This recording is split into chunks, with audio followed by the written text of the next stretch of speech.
आज बहुत ही अहम दिन है क्योंकि मौनी अमावस्या का एक बड़ा शाही स्नान आज होने जा रहा है।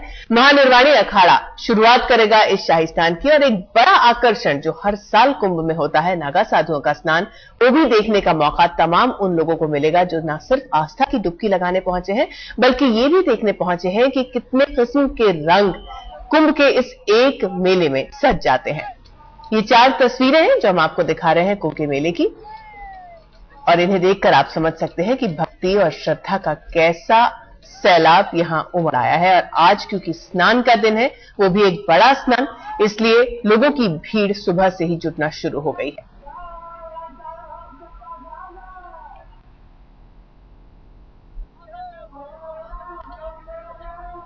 ये अलग अलग समय की हम आपको तस्वीरें दिखा रहे हैं। सुबह 2 बजे से हमने शुरुआत की थी। आप 2 बजे का दृश्य देख लें, 3 का देख लें, 4 का देख लें, या फिर अभी से 10 मिनट पहले की तस्वीरें देख लें। कहीं से भी आपको पल भर के लिए आभास नहीं होगा कि ये बिल्कुल मुंह अंधेरे रात की तस्वीरें हैं। लोग इस तरह से जुटे हुए हैं वहां पर जैसे मानो सूरज निकल आया हो और दिन और रात का फर्क गंगा की इन लहरों में कहीं विलीन हो गया हो।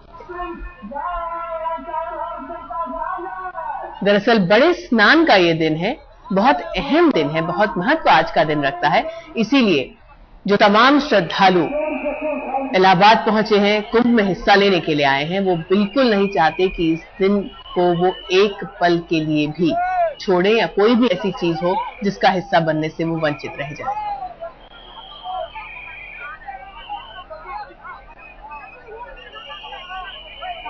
हरिद्वार के मुकाबले अगर आप इलाहाबाद के कुंभ को देखेंगे, क्योंकि इलाका ज्यादा बड़ा है, क्षेत्रफल ज्यादा बड़ा हुआ है, इसलिए बहुत ज्यादा भीड़ भी बहुत आसानी से ये घाट अपने आप में समा लेते हैं। लेकिन इसके बावजूद लोगों की इतनी बड़ी संख्या यहाँ जुटी है कि देखकर एक पल के लिए कोई भी दांतों तले उंगली दबा ले कि एक छोटी सी जगह में इस किस्म का श्रद्धा और भक्ति का सैलाब कैसे उमड़ आता है।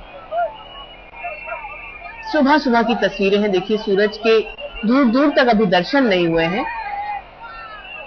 अंधेरा है, लेकिन इसके बावजूद स्नान का सिलसिला शुरू हो चुका है। रात भर हमारे संवाददाता यहां तटों पर, घाट पर मौजूद थे और यहां की तस्वीरें पल पल तक आपको पहुंचा रहे थे। हमने आपको सुबह 2 बजे से लेकर अभी तक की तस्वीरें दिखाई और देखकर आप भी हैरत में पड़ जाएंगे कि कैसे पूरी रात भक्तों ने आंखों में ही काटी है।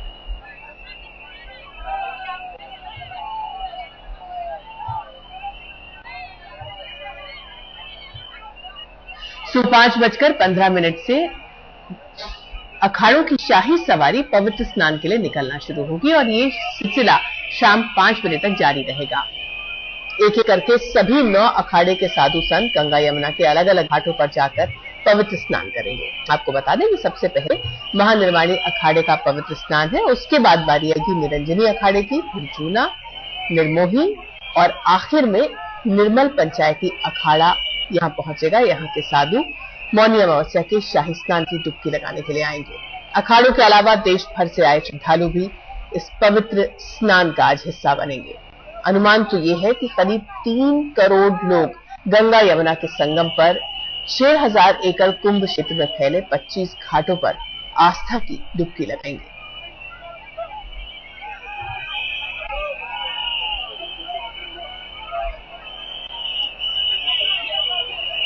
और ये डुबकी लगाने का सिलसिला शुरू भी हो चुका है क्योंकि लोग बहुत आ रहे हैं और समय कम है, शाम 5 बजे तक का ही वक्त है। इसीलिए जिसको जब मौका मिल रहा है, बल्कि यूं कहे कि जो जितनी जल्दी उठ सका वो जाकर इन घाटों पर डुबकी लगा रहा है। लेकिन अखाड़ों का स्नान वो शुरू होगा 5:15 बजे, यानी कि अब से करीब 5 मिनट के बाद।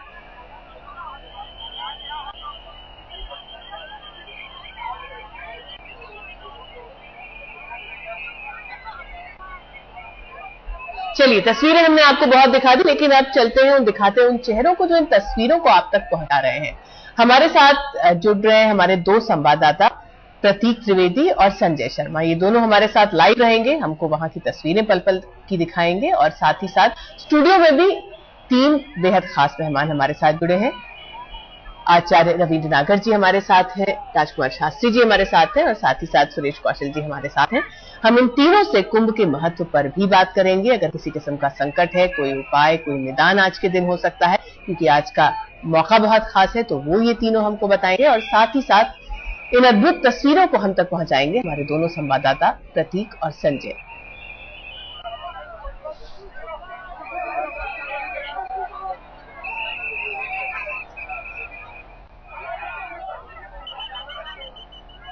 चलिए, इससे पहले कि हम स्टूडियो में मौजूद हमारे मेहमानों की तरफ मुखातिब हो, सीधे आपको लिए चलते हैं हमारे संवाददाता संजय शर्मा के पास। संजय, आपका तो लंबा अनुभव है, आपने तमाम कुंभ कवर किए हैं, लेकिन आज के दिन जब आप वहां पहुंचे, हमको बताया जा रहा है 3 करोड़ लोग हैं जो डुबकी लगा सकते हैं मौनी अमावस्या के रोज। ऐसा जन सैलाब देखने का मौका बहुत कम लोगों को मिलता है। मैं बताना चाहता हूं रितु कि मैं यहां पर महानिर्वाणी अखाड़े के सामने खड़ा हूं। ये महामंडलेश्वर, मंडलेश्वर, इनके जुलूस यहां से रवाना हो गए हैं और मंगलाचरण हो चुका है शाही अखाड़ों के शाही स्नान के जुलूस का। और ये शाही स्नान के लिए तमाम महामंडलेश्वर, मंडलेश्वर जा रहे हैं और मौनी अमावस्या का महास्नान है, जिसके बारे में कहा जाता है कि इसी दिन सृष्टि की शुरुआत हुई, तो अपने अपने देवताओं को आगे करके आगे रवाना हो चुके हैं अखाड़े।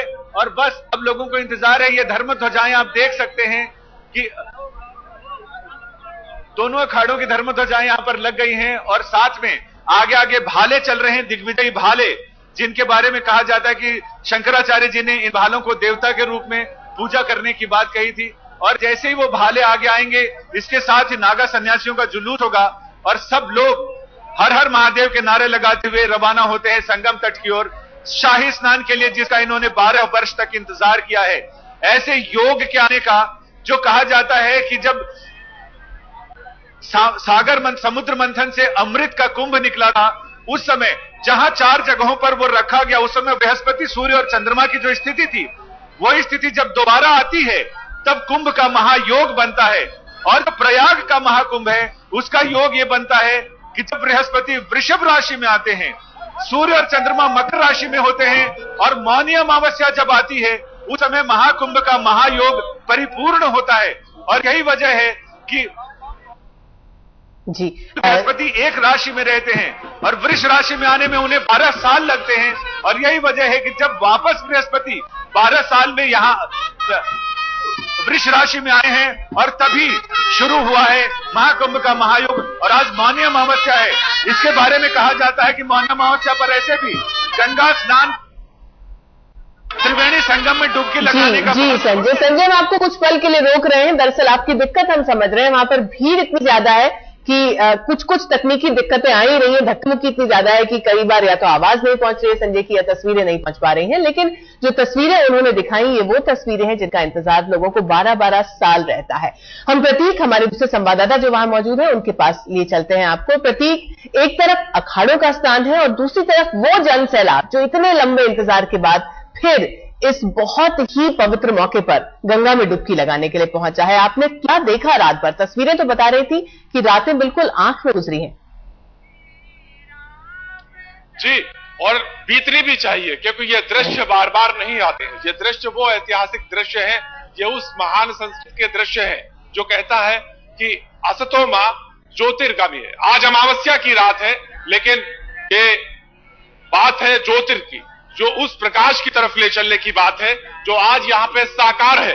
संगम के तट पर आप अगर दूर दूर तक निगाह डालेंगे तो ये वो श्रद्धालु हैं जो यहाँ पर मौजूद हैं, जो कि एक तरह से कुंभ की पूरी संकल्पना को साकार करते हैं। और ये यहाँ पे लाखों करोड़ों की जो भीड़ है, अगर आप तिल की कल्पना करें तो उस तिल को रखने की भी जगह यहाँ पर संगम में नहीं मौजूद है।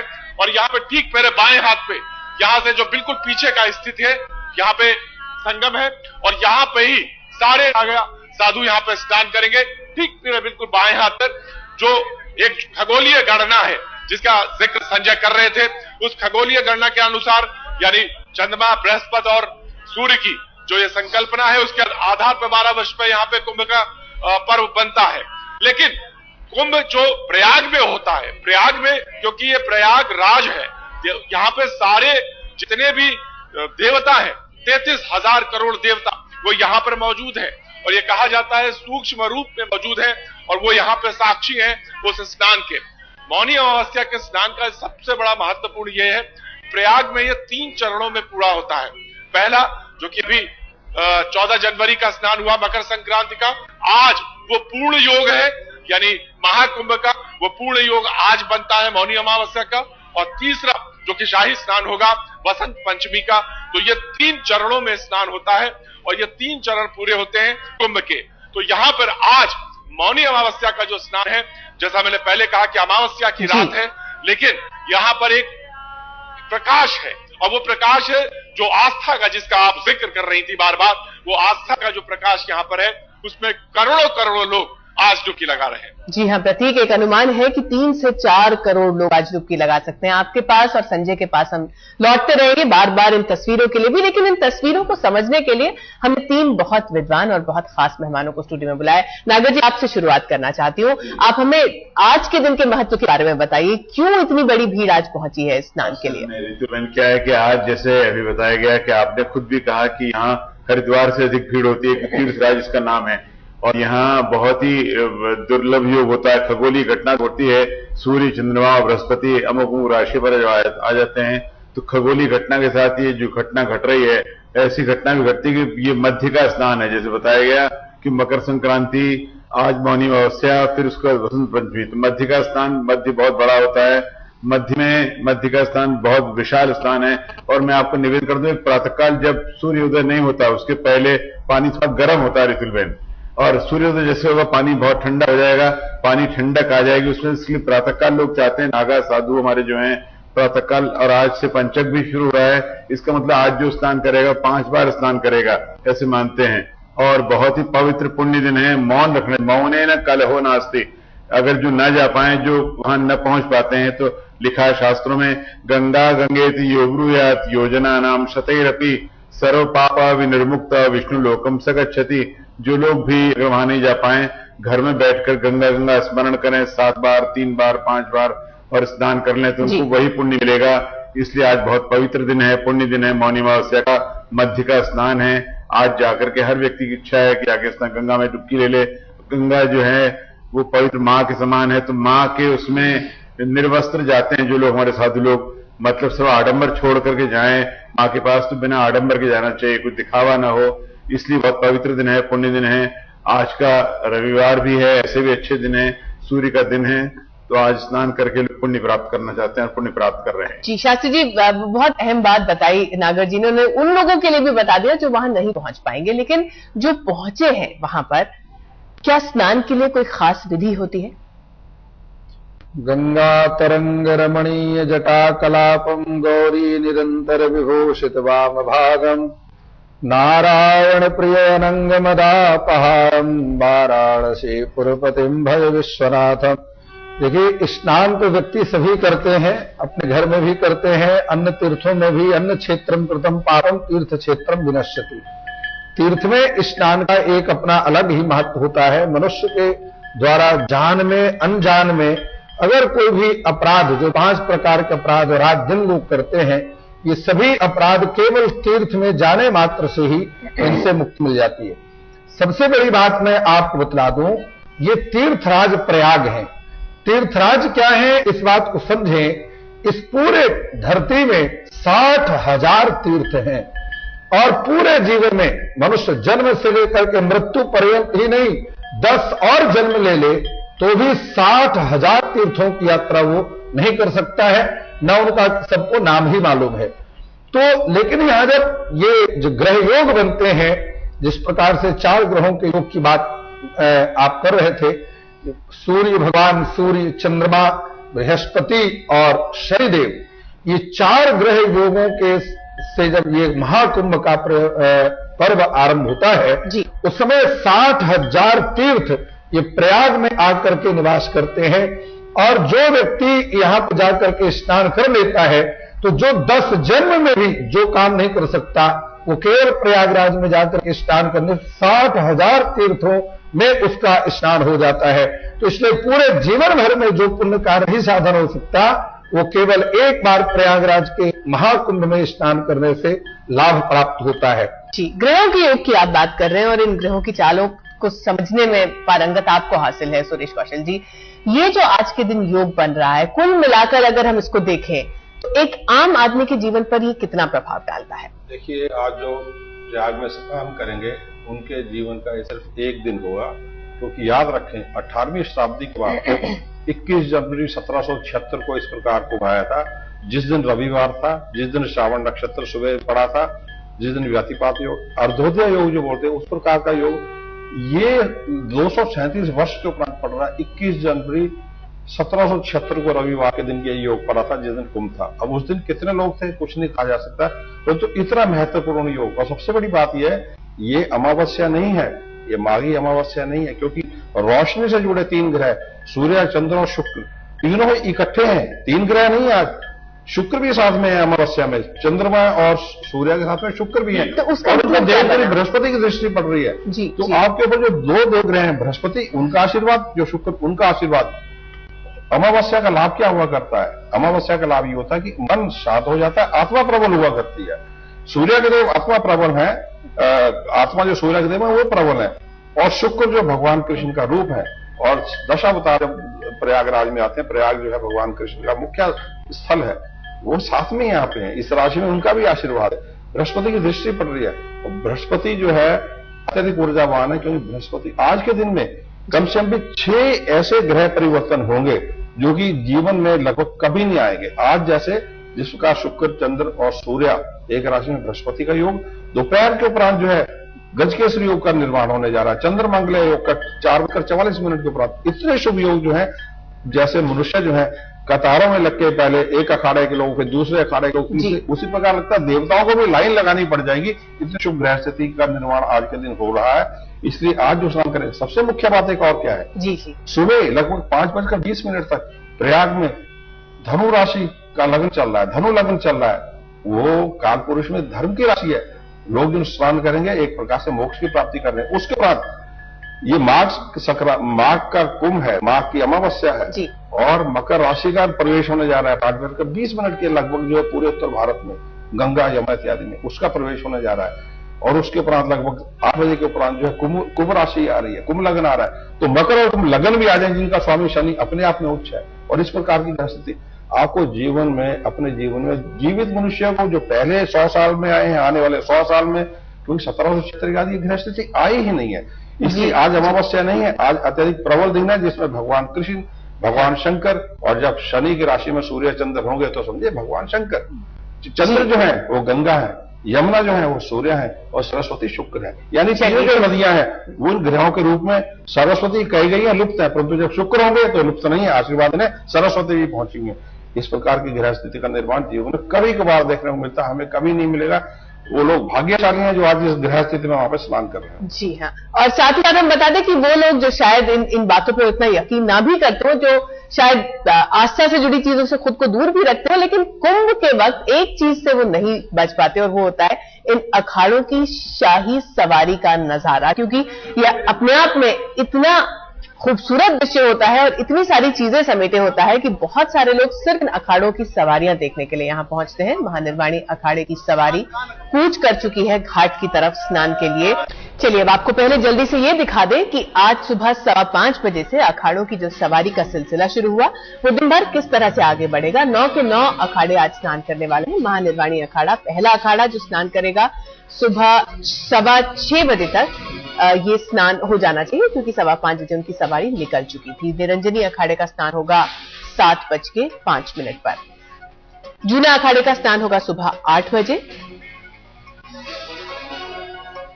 और निर्मोही अखाड़े का स्नान का समय है 10:40। दिगंबर अखाड़ा अगला अखाड़ा होगा जो स्नान के लिए पहुंचेगा 11:20 पर, और निर्वाणी अखाड़े के स्नान का समय तय हुआ है 12:20। नया पंचायती अखाड़ा दोपहर 1:15 बजे स्नान के लिए पहुंचेगा, और बड़ा पंचायती अखाड़ा 2:30 बजे दोपहर में स्नान करेगा।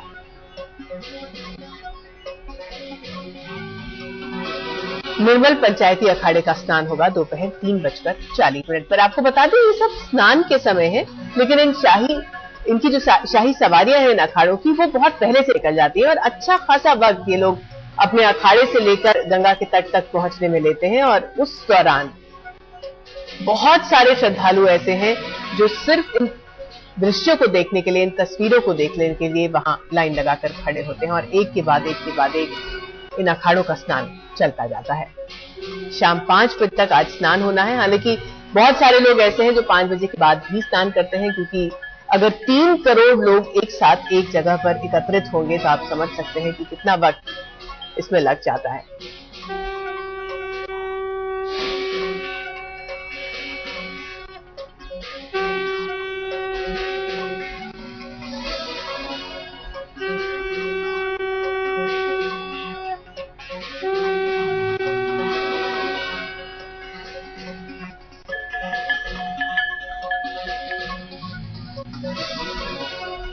महाकुंभ की महा कवरेज में इस वक्त आज तक जुटा हुआ है और आप तक पहुंचा रहा है इलाहाबाद की वो तमाम तस्वीरें जो किसी कारणवश अगर आप इलाहाबाद ना जा पाए हो तो भी अपने घर में अपने टीवी सेट पर बैठकर देख सकते हैं।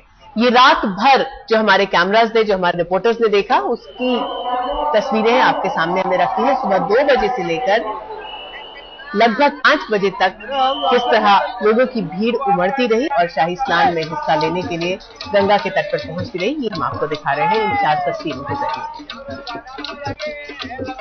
आपको ये भी बता दें कि अखाड़ों की शाही सवारी भी निकल चुकी है। करीब 5:15 बजे महानिर्वाणी अखाड़ा जो सबसे पहले डुबकी लगाने वाला है उसकी सवारी कूच कर चुकी है और 6 बजे के आसपास पहला शाही स्नान होगा महानिर्वाणी अखाड़े का। मौनी अमावस्या का आज का दिन और कुंभ का दूसरा बड़ा स्नान का दिन। जाहिर तौर पे बहुत सारे लोग इस मौके पर जुटे हैं जो कि 12 साल के बाद, और जैसे कि स्टूडियो में मौजूद हमारे मेहमान बता रहे हैं कि ये 12 भी नहीं, ये कई 100 साल के बाद ऐसा योग दोबारा बन रहा है जब रविवार के दिन मौनी अमावस्या का स्नान पड़ रहा है और जो ग्रहों का योग है वो भी कई 100 साल के बाद बन रहा है।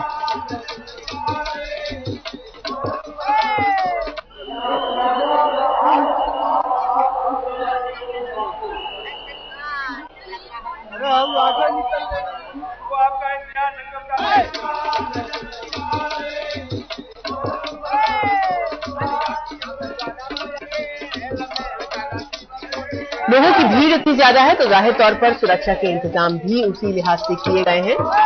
यूपी पुलिस के जवानों के अलावा वहां आतंकवाद विरोधी दस्ते की तैनाती भी की गई है। लेकिन इस वक्त अगर आप इलाहाबाद में कुंभ नगरी का जो इलाका है वहां पहुंचेंगे तो आपको सिर्फ और सिर्फ लोगों की भीड़ नजर आएगी। स्नान के इस मौके से कोई वंचित न रह जाए, इसीलिए लोग सुबह से ही निकल पड़े हैं घाटों की तरफ। और आपको ये बता दें कि जो स्नान का सिलसिला है ये शाम 5 बजे तक चलता रहेगा।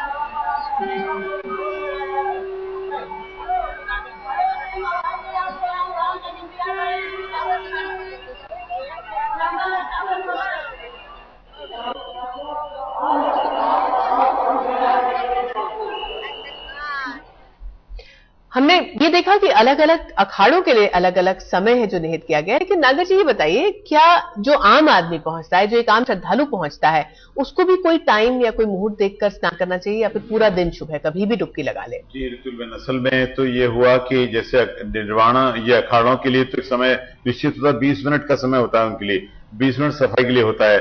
उसके अलावा जो आम आदमी सामान्य व्यक्ति है, सामान्य जन है, वो तो कभी भी जा सकते हैं। लेकिन पहले हमारे यहाँ परंपरा है, पहले साधुओं को स्नान करने देते हैं, उसके बाद में जाके स्नान करते हैं।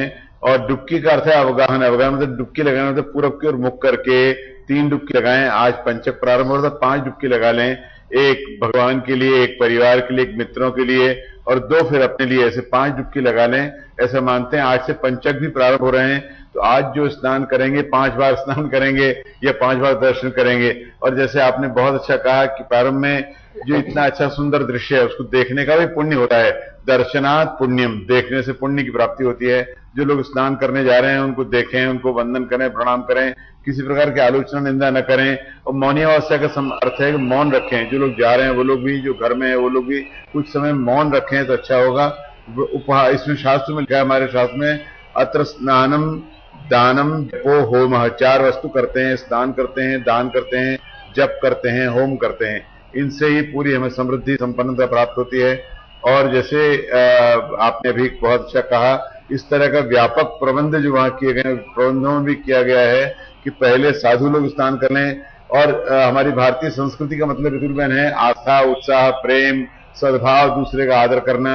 इस प्रकार जाएं कि किसी को तकलीफ ना हो, कष्ट ना हो, उत्साह से जाते हैं। देखिए आप नाचते गाते साधु लोग भी जा रहे हैं तो पहले हाथी पर बैठ के, घोड़े पर बैठ के, और नगाड़े शंख बजाते हुए, घंटे कर, माने उत्साह से जाएं, उदास मन से न जाएं, मौन रह के जाएं।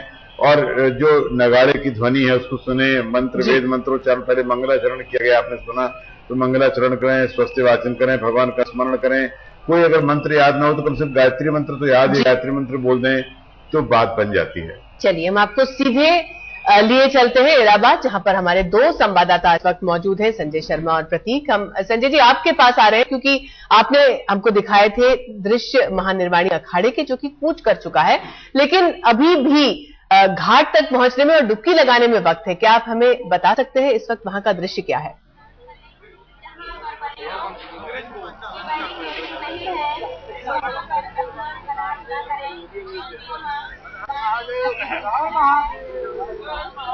संजय, क्या आप मुझे सुन सकते हैं? जी मैं सुन पा रहा हूं। यहाँ अभी मैं जहां खड़ा हूं, यहां से महानिर्वाणी अखाड़े के संत समाज यहां से लगातार उनके मंडलेश्वर जा रहे हैं। अभी महेश्वरानंदपुरी की सवारी गुजरी है, महामंडलेश्वर महेश्वरानंदपुरी की, जिसमें सबसे ज्यादा विदेशी भक्तगण हैं उनके। वो तमाम लोग हर हर महादेव के नारे लगाते हुए यूं ही उत्साह के साथ चले जा रहे हैं अपने गुरु के साथ स्नान करने के लिए। तो भारतीय वाङ्मय में सबसे बड़ी बात यह होती है किसी भी पर्व काल में, और वो अगर महाकुंभ का पर्व हो, उसमें अपने गुरु के सानिध्य में अगर स्नान का मौका मिले, वो भी त्रिवेणी संगम में, उससे बढ़कर पुण्य कोई नहीं होता। गुरु को स्नान कराने का, गुरु के साथ स्नान करने का मौका, वो सबसे बड़ी बात होती है। और आप देख सकते हैं भारत के झंडे के साथ साथ ये अमेरिका का झंडा लेकर लोग घूम रहे हैं और वो तमाम अपने देश का प्रतिनिधित्व कर रहे हैं। ऐसे विदेशी भक्तगण और ऐसे देशी भारत के लोग जो अमेरिका में जाके बस गए हैं, वो यहाँ पर अपने गुरु के साथ स्नान करने आए हैं। तो ये सबसे बड़ी बात यह है कि जो ये योग बना है मौनी अमावस्या का, इस दिन के बारे में कहते हैं कि मनु जी ने आज के दिन ही, ब्रह्मा के मानस पुत्र मनु ने आज के दिन सृष्टि की शुरुआत की थी, और इसलिए मौन रहकर लोग साधना करते हैं, जैसा कि आचार्य जी बता रहे थे। और सबसे बड़ी बात कि कुंभ का पूर्ण योग इसी समय होता है जब बृहस्पति वृष राशि में होते हैं, सूर्य और चंद्रमा मकर राशि में, और मौनी अमावस्या का योग होता है। अगर ये सोमवार को या मंगलवार को अमावस्या पड़े तो योग और पुण्यप्रद हो जाता है, यानी सोमवती या भौमवती अमावस्या होती है। रविवार का योग है, और तमाम जैसा कि मैंने बताया मंगलाचरण शुरू हो चुका है इसका। और नागा सन्यासी जो सबसे आगे जिन्होंने नेतृत्व किया है, वो अब तक संगम तट पर पहुंच चुके होंगे। जैसे ही वहां पर संगम तट पर पहुंचने के बाद आचार्य पूजन और देवताओं का पूजन, यानी जो दिग्विजयी भाले हैं जो शंकराचार्य ने स्थापित किए हैं, उन भालों का पूजन होगा। इसके साथ ही तमाम सन्यासी वहां स्नान करेंगे, शाही स्नान करेंगे, और वो बालक रूप में, यानी वो ऐसे शिव रूप में जाते हैं, नागा होकर जाते हैं, शिव रूप में जाते हैं, शिव का श्रृंगार धारण करते हैं, भस्मी लगाते हैं, रुद्राक्ष धारण करते हैं, फूल की मालाएं होती हैं। सबसे पहले जाते ही वो घाट पर पहुंचते ही अपनी मालाएं, अपना श्रृंगार अर्पित करते हैं गंगा जी को। शिव और गंगा का जो संबंध है उसको बताते हैं, गंगा जी को तमाम अपना श्रृंगार अर्पित करते हैं। और इसके साथ ही जैसे ही पूजन संपन्न होता है, वैसे ही तमाम नागा सन्यासी बालक रूप में खिलंदड़पन के साथ वो गंगा में स्नान करते हैं। स्नान क्या करते हैं, उनका कहना है कि वो गंगा से मिलने आते हैं, उनकी गोद में बैठने आते हैं और अपनी माँ की गोद का स्पर्श वो महसूस करना चाहते हैं। इसलिए वो पूरे बालकों की तरह खेलते हैं, जो अपने तलवार और हथियार और उनके जो सारी चीजें अस्त्र शस्त्र होते हैं उनके साथ वो वहां पर खिलंदड़ापन करते हैं। और इसके साथ ही जैसे ही स्नान होता है, 2-3 डुबकियां लगाई और इसके साथ बाद वो भस्मी लगाते हैं और फिर यहाँ अखाड़ों में आते हैं। जैसे ही वो अखाड़ों में आते हैं, यहाँ उनका दिव्य स्वागत किया जाता है, बहुत तरह की मिठाइयां, शरबत और तमाम तरह की चीजों के साथ। वो फिर आकर यहाँ पर स्नान करते हैं, फिर भस्मी लगाते हैं और उसके बाद फिर वो अपने अपने काम करते हैं, अपनी अपनी साधना में जप तप में जुटते हैं। तो ये स्नान की परंपरा है जो पिछले 15,000 साल से कहा जा रहा है कि शंकराचार्य से भी पहले से परंपरा, जगत गुरु शंकराचार्य ने इसे पुनर्जीवित किया और इसका फिर से पुनरुद्धार किया, न केवल सनातन धर्म का बल्कि इस परंपरा का भी। ऋतुल जी जी, चलिए हम हमारे दूसरे संवाददाता प्रतीक के पास चलते हैं। प्रतीक, नागा साधुओं का जो विवरण अभी संजय दे रहे थे, तो हम लोगों ने शुरू से ही देखा है, चाहे तस्वीरों में देखा हो या फिर जब तक टीवी कैमरास उतने नहीं आते थे तब स्टिल कैमरास वाले वहां पर पहुंचा करते थे सिर्फ और सिर्फ उस दृश्य को अपने कैमरे में कैद कर देने के लिए। इसलिए भी बहुत ज्यादा पॉपुलर है क्योंकि उनका जो तरीका है स्नान का वो बाकी सबसे बिल्कुल अलग है। देखिए, भारतीय संस्कृति की अगर बात करें तो इसमें 2-4 चीजें बहुत महत्वपूर्ण हैं जिनको समझ लेना बहुत जरूरी। पहला बात तो ये कि अखाड़े जो है 13 हैं और 13 के 13 अखाड़े स्नान करते हैं, यानी 7 अखाड़े नहीं, 7 अखाड़े तो दशनाम अखाड़े जो हैं, जो कि सन्यासी अखाड़े हैं वो।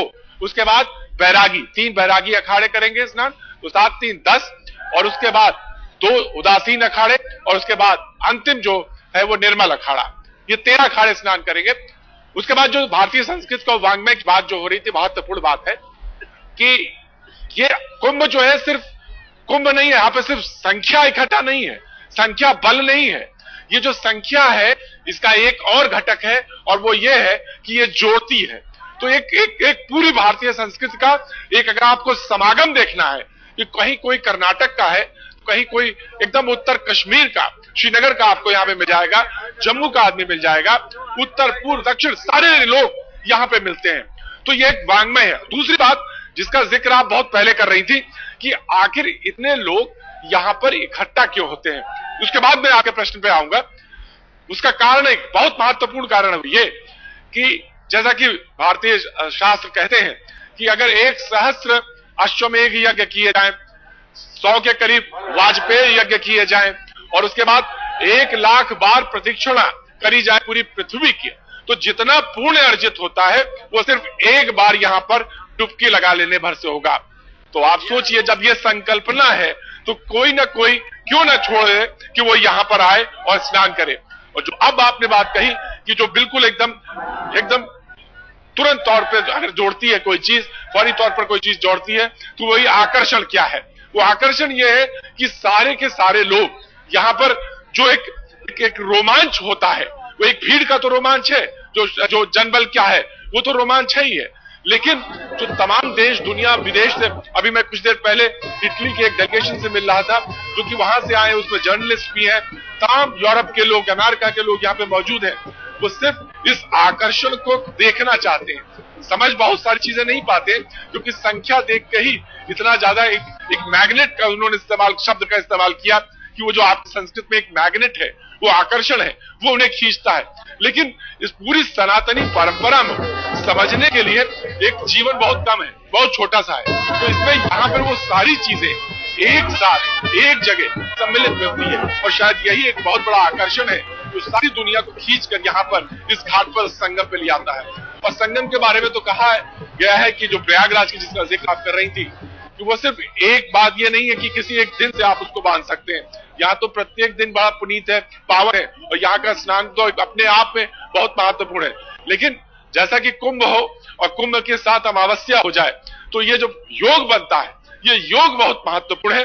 और इसको भी, क्योंकि इसका एक कुंभ का एक धार्मिक पहलू है, एक आध्यात्मिक पहलू है, जिसमें कोई कर्मकांड रीत रिवाज नहीं है, जो आध्यात्मिक पहलू है वो एक बहुत बड़ा विशाल है, जो वो कैनवस खींचता है। वो कैनवस इतना बड़ा है जिसमें भारतीय वांग्मय, भारतीय संस्कृति की झलक आपको देखने को मिलती है। जी हमारे साथ हमारे संवाददाता संजय भी है। संजय, आप लोग तमाम चीजें यहाँ पर बता रहे हैं, योग के बारे में, अखाड़ों के बारे में। आपके आसपास लोग भी बहुत सारे मौजूद हैं, क्या कोई उनमें से हमारे साथ बात करना चाहेगा, बताना चाहेगा कि क्या चीज थी मैग्नेट की तरह खींची चली आई जो उनको यहाँ ले आई? अभी जो ये शाही स्नान के लिए रवाना हो रहे हैं, ऐसे में किसी को अपनी सुध बुध नहीं है। मुझे नहीं लगता कि कोई भी साधु सन्यासी यहाँ बताने के लिए रुकेंगे।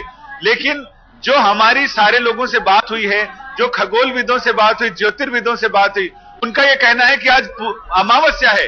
अमावस्या में सूर्य, चंद्रमा और पृथ्वी एक सीध में होते हैं, और जब बृहस्पति से किरणें हर ग्रह से सूर्य की किरणें टकराकर जब हमारे यहाँ आती हैं और एक खास एंगल होता है, जैसे सूर्य की किरण में गर्मी होती है, चंद्रमा की किरण में ठंडक होती है, शीतलता होती है, वैसे ही हर ग्रह की किरणों का जो परावर्तित होकर आती है उसका अलग अलग असर होता है जो हमारे शरीर पर पड़ता है। क्योंकि हमारे शरीर में भी 3 हिस्सा पानी है, जैसे पृथ्वी में समुद्र में ज्वार भाटा उठता है वैसे हमारे शरीर में उठता है, हर ग्रह का असर पड़ता है। और जब किरणें खास एंगल से किसी खास जगह पड़ती हैं और उस पानी से परावर्तित होती हैं, उस समय जीवनदायिनी ऊर्जा होती है। उस ऊर्जा को कहते हैं कि जो प्राणदायिनी ऊर्जा है वो ऑक्सीजन है, जो निगेटिव एनर्जी है वो कार्बन डाइऑक्साइड है। तो ऐसी एनर्जी का विस्फोट होता है कि आदमी के तन मन और आत्मा अंदर तक लगता है कि बहुत एनर्जी, बहुत ऊर्जामय हो गया है। और यही वो मौका है कुंभ का, जिस समय बृहस्पति वृष राशि में होते हैं और उस एंगल से जब किरणें आती हैं और वो जब जल पर पड़कर परावर्तित होती हैं, तो उस समय आदमी को जिस तरह की ऊर्जा का एहसास होता है, जिस मैग्नेट की बात कर रहे हैं, जिस चुंबकीय तत्व की बात प्रतीक ने भी बताई, वही बात होती है। और यही चीज है जो सारे लोगों को, जिसे अनुभव हो जाए उसे अनुभव हो जाए। ये सबको अनुभव भी नहीं होता, नहाने इतने सारे लोग आते हैं लेकिन बहुत सारे लोगों को अनुभव नहीं होता।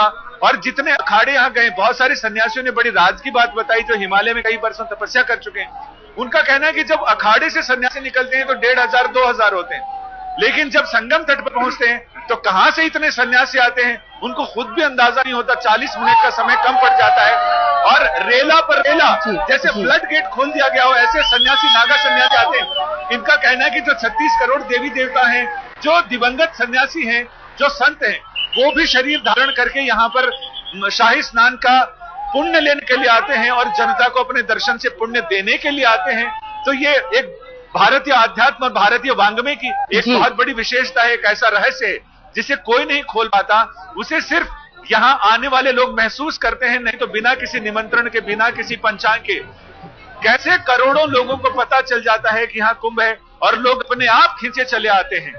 महाकुंभ के एक और शाही स्नान की आज बारी है। माननीय अमावस्या के स्नान की आज बारी है और इसके लिए न सिर्फ तमाम अखाड़े बल्कि लोगों का एक बहुत बड़ा जनसमूह पहुंचा है संगम के तट पर डुबकी लगाने के लिए, पुण्य कमाने के लिए, क्योंकि ये माना जाता है कि आज के दिन अगर मौका छूटा तो फिर अगले 12 साल तक ये मौका दोबारा नहीं मिलेगा। हमारे साथ आचार्य सर्वानंद जी भी जुड़ चुके हैं इस वक्त चर्चा में। हम बात कर रहे थे सर्वानंद जी बार बार अखाड़ों की, हमारे जो 2 रिपोर्टर्स हैं वो भी उनकी तस्वीरें हमको दिखा रहे थे, लेकिन क्या आपको ऐसा नहीं लगता कि कहीं ये परंपरा कुछ कम होना शुरू हुई है? क्योंकि पिछले कुछ सालों से अगर आप देखें तो इन अखाड़ों की भीड़ भी कम हुई है और साधुओं की संख्या भी हम गिरते हुए देख रहे हैं। बिल्कुल, देखिए सबसे पहले हमारे 13 अखाड़े हैं और ये कुंभ का जो पर्व है ये निश्चित है साधु सन्यासियों से प्रारंभ हुआ है। और साधु सन्यासी क्योंकि विभिन्न क्षेत्रों में जाकर के अपने शिष्य बनाते थे, अपनी संस्कृति का, संस्कारों का प्रचार करते थे। तो ये कुंभ जो है, जैसे अर्ध कुंभ भी होता है, पूर्ण कुंभ में 12 साल के बाद लगा है। तो आपने देखा होगा कि हरिद्वार में जूना अखाड़ा आगे रहता है और इलाहाबाद में महानिर्वाणी अखाड़ा। इन अखाड़ों की क्रम संख्या में आप देखें 7 सन्यासी अखाड़े होते हैं और 3 उदासीन अखाड़े होते हैं और 3 बैरागी अखाड़े होते हैं। इनमें फर्क क्या होता है? इनमें फर्क ये होता है कि देखिए जो सन्यासी अखाड़े हैं वो 4 आमनाय से जुड़े हुए हैं। जैसे दक्षिण का आमनाय, दक्षिण आमनाय को कहते हैं श्रृंगेरी पीठ, और उत्तरी आमनाय को कहते हैं ज्योतिष पीठ, और पश्चिम आमनाय को कहते हैं द्वारका पीठ, और पूर्वी आमनाय को कहते हैं जगन्नाथ पीठ। यहाँ के इन पीठों से, इनकी वेदों से, कोई ऋग्वेद से जुड़ा है, कोई यजुर्वेद से जुड़ा है, कोई अथर्ववेद से जुड़ा है, कोई यजुर्वेद, शुक्ल यजुर्वेद से जुड़ा है, तो ऐसे सामवेद से जुड़ा है। चारों वेदों, चारों दिशाओं। और ये कुंभ तो इस समय ऋतुल, आप संख्या की बात कर रही हैं कम, अब तो विदेशों में भी ये हमारे अखाड़ों के सन्यासी पैदा हो गए हैं। और जैसा कि अभी प्रतीक कह रहे थे कि निश्चित संजय ने कहा कि कुछ ये जो कुंभ है केवल साधु सन्यासियों को नहीं बल्कि देवी देवता और जो अदृश्य हैं, जो महापुरुष अदृश्य रूप में तप करते हैं, वो भी वहां पर डुबकी लगाने के लिए आते हैं। इसलिए ये पर्व का बहुत ही बड़ा महात्मा है। और इस पर्व में व्यक्ति नहाने का ही नहीं, अगर उस बालू में जाते हुए साधु सन्यासियों की चरण रेणु वो भी अपने ऊपर लगा लेते हैं तो बहुत अपने को सौभाग्यशाली और भाग्यशाली। आप देखें कि 3 महाशाही स्नान होते हैं। पहला शाही स्नान को हम कहते हैं महाकाली शक्ति का स्नान, दूसरे को कहते हैं महालक्ष्मी। आज का जो अमावस्या है, आप देखें इलाहाबाद और चित्रकूट का बहुत महात्म है। चित्रकूट में कामदगिरी पर आज के दिन करोड़ों लोग परिक्रमा करते हैं, और आपने दीपावली की अमावस्या को देखा हो तो हजारों हजारों लाखों लाखों दीप दान करते हैं। उसी तरह से ये गंगा यमुना सरस्वती के त्रिवेणी के तट पर आज अमावस्या, और जिसको ग्रहों की बात करें, सूर्य चंद्र और आपके और बृहस्पति शनि, इन ग्रहों के साथ साथ देवताओं का भी बहुत बड़ा यहां पर असर होता है। इसलिए ये जो पढ़े लिखे लोग तो एक भीड़ को देख रहे हैं, उनको तो आश्चर्य हो रहा है, चुंबकीय हो रहा है, लेकिन जो गांव देहात से और विदेशों से जो आ रहे हैं, आपने देखा होगा बाहर के झंडे, तो इस कुंभ ने केवल देश को ही नहीं जोड़ा, विदेशी संस्कृतियों को।